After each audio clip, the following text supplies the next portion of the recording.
Stephen Spender की कविता an elementary school classroom in slum समाज में व्याप्त असमानता और शिक्षा प्रणाली की विफलता को उजागर करती है।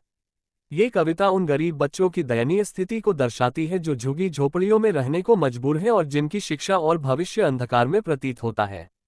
कवि हमें एक झुग्गी बस्ती के प्राथमिक विद्यालय की कक्षा का दृश्य दिखाते हैं। ये कक्षा एक सुनसान और उदास जगह जैसी लगती है। यहाँ पढ़ने वाले बच्चे कमजोर, बीमार और कुपोषित हैं।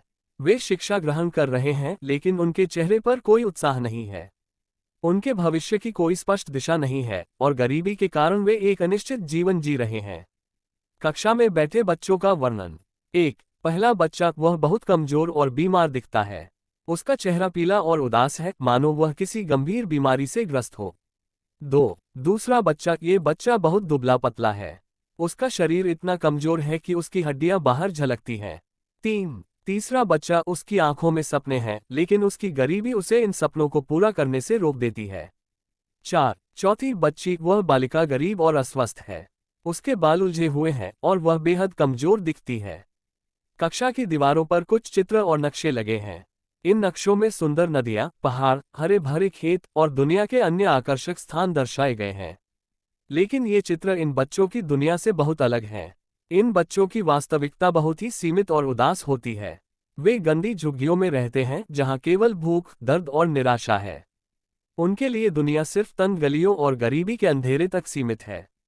कवि यह महसूस करते हैं कि ये बच्चे किताबों में तो बड़े सपने देखते हैं लेकिन उनकी असलियत बहुत ही कड़वी और दर्दनाक है।